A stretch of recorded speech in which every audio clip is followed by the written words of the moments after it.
Miss হবে না আপনার পছন্দের টিভি শো। দেখুন জি5 অ্যাপে একদম ফ্রি।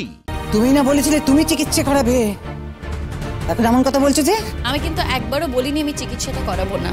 চিকিৎসা করাতে সময় লাগবে, যখন প্রয়োজন হবে আমি ঠিক চিকিৎসা করাবো, সেটা তোমার ছেলেও জানে।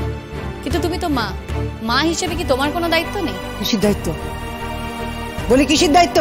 আমার ছেলের চাকরিটা পেয়েছো তুমি, তার চাকরি বাবদ সমস্ত টাকাটা পাচ্ছ তুমি, তাইলে আমাদের দায়িত্ব কিসের? তোমার দায়িত্ব নেই? তাহলেই বোঝো ওকে লাই দিয়ে দিয়ে কেমন মাথায় তুলেছো, নিজেই দেখো। আমাকে কারোর মাথায় তোলারও দরকার নেই, পায়ে রাখারও দরকার নেই। আমি যেমন আছি তেমন থাকবো।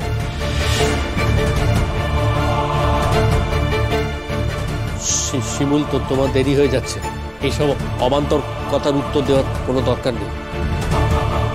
আরে বলি, তুই এত ঘাবড়াচ্ছিস কেন? হ্যাঁ, তুই যদি কিছু না করে থাকিস, তোর যদি কোনো দোষ না থেকে থাকে, তাহলে ওরা তো সেমনি এমনি তোকে ধরবে না। আমি আগেও বলেছি, তাইলে তোদের ধরতে গেলে ওদের তো কিছু প্রমাণ দরকার নাকি?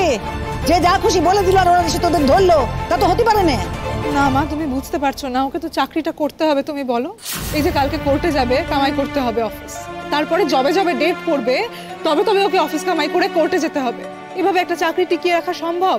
প্রত্যেকটা অফিসের একটা ডেকোরাম আছে, নিজের ইচ্ছে মতো ছুটি ছাটা নেওয়াই যায় না। আচ্ছা দাদা, তুমি না হয় এখন চাকরি করো না, কিন্তু তোমার বউকে জিজ্ঞেস করছি, সে যদি এখন স্কুল থেকে রোজ রোজ ছুটি চায়, তাহলে স্কুল ছুটি দেবে তো?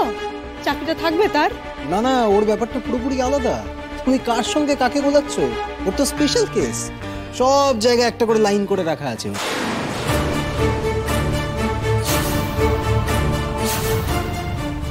ভদ্রভাবে কথা বলো পলাশ। তোমার সঙ্গে আমি ভদ্রভাবে কথা বলবো? তোমার সঙ্গে? হ্যাঁ, তোমার সঙ্গে না ভদ্রভাবে কথা বলা যায় না। তুমি তো আমাদের ভিটে মাটি ছাড়ানোর প্ল্যান করছো, আর তোমার সঙ্গে আমি ভদ্রভাবে কথা বলবো? আমি কে বলো তো তোমাদের ভিটে ছাড়ার প্ল্যান করার? আমি কেউ নই। এই বাড়িটা মায়ের বাড়ি, মা যাকে ঠিক করবে তাকেই বাড়িটা দেবে।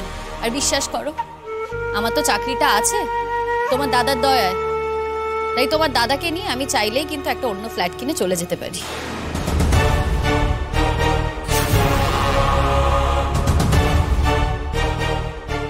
বুঝলাম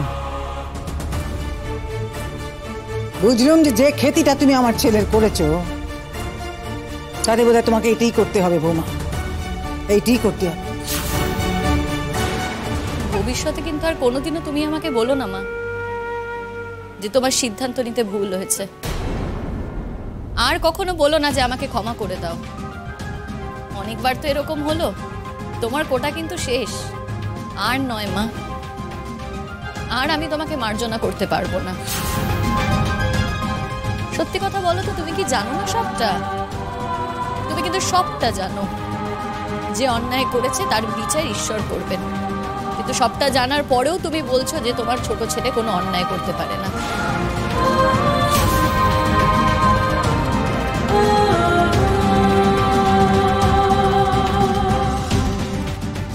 মাতৃস্নেহ থাকা ভালো, কিন্তু সেটা অন্ধ হলেই না ছেলে মেয়ের ক্ষতি হয়।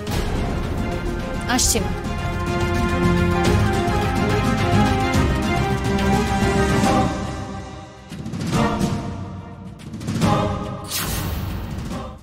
জি5 ডাউনলোড করুন আর সব এপিসোড দেখুন একদম ফ্রি।